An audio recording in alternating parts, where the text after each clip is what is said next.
Hey there, glad you could make it.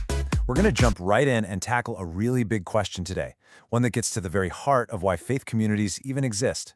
What are they really for? What's the ultimate mission? Let's explore one really powerful answer to that. So let me just ask you this straight up.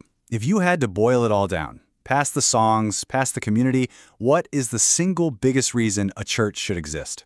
Just think about that for a second. All right, let's get into it.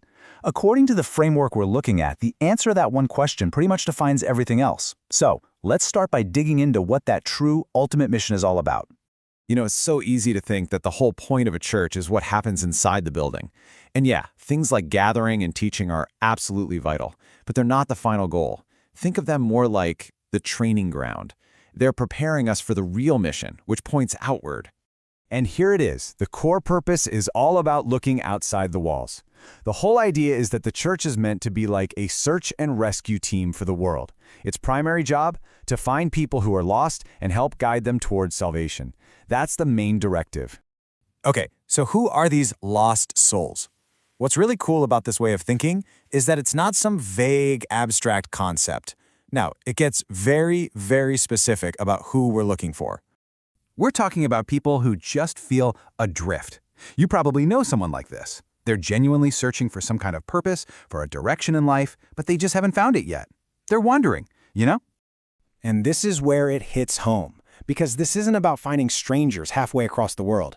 It's about the people who are already in your life, your friends, the people you live next to, the folks you work with every single day. The mission isn't out there somewhere, it's right here, all around you. So, if that's the mission, and those are the people we need to find, then what's the game plan? How does this rescue operation actually work?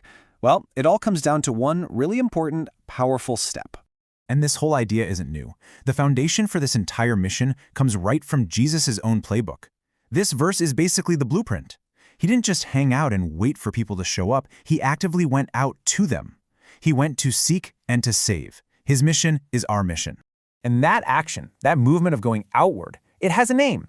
In this framework, it's called the step of evangelism. And it's presented as the master key that really unlocks the whole purpose of the church. But here's the thing. This step doesn't just happen on its own. It's not a standalone thing. It's actually the powerful conclusion of a four-part journey that a healthy faith community is meant to be on together. Check out how this flows. The first 3 steps are all about building up strength on the inside. You start with the Word, which gives you a solid foundation. Then fellowship connects everyone, making the group strong.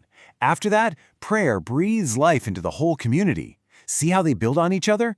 But it's all for one purpose, to fuel that 4th and final step. Evangelism is the moment all that power, all that life, gets channeled and flows out into the world. And this really lays out the choice, doesn't it? A church can choose to stay inward. And sure, it's safe there. It's comfortable. But all that power, all that potential, it just stays stuck inside. Or it can choose to step outward. And that's the moment God's love actually flows, and the real power of the gospel is finally seen in the world. So the really critical takeaway here is that this huge, world-changing mission, it's not meant for a special building or a specific organization. It's designed to start with each and every person. It's designed to start with you.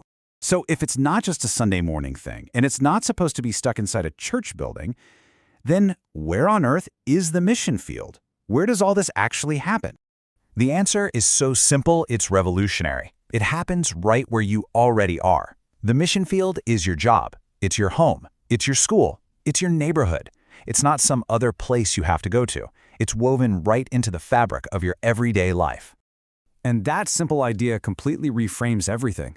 Suddenly, evangelism isn't some awkward event you have to attend or a task on your to-do list. It becomes a lifestyle. It's about living out the reality of God's kingdom right where you are in a way that people can actually see and feel through you. So as we wrap this up, that huge institutional question we started with becomes a really small, really personal one. When you look at your life, your friends, your family, your coworkers, the final question this leaves us with isn't if you should take a step, but simply where will your first step be?